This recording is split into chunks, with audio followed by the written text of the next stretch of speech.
just hearing how you just framed it, like, do you view it with some like, man, I can't believe we all did that?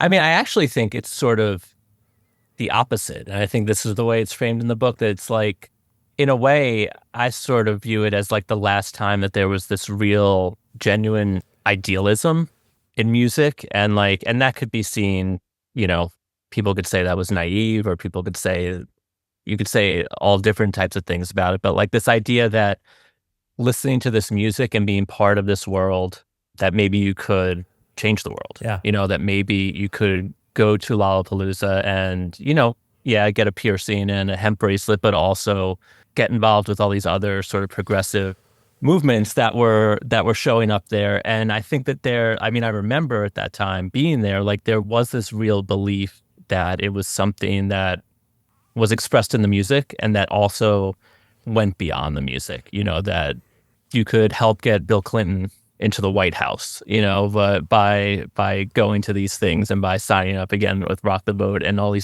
these types of things. And I think that was a genuine feeling.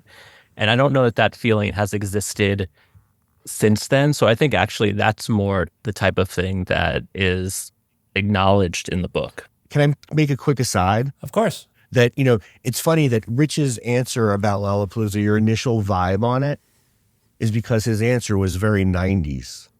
In that it which you pointed out, in that that was the real undercurrent, of this whole decade, was the cool versus the not cool. Yeah. And the selling out versus the, and I think there was really two 90s. Yeah. Which we follow, if we talk about 1995, we'll talk about. But for me, this was a good way to do a 90s rock book that was in some way circumscribed.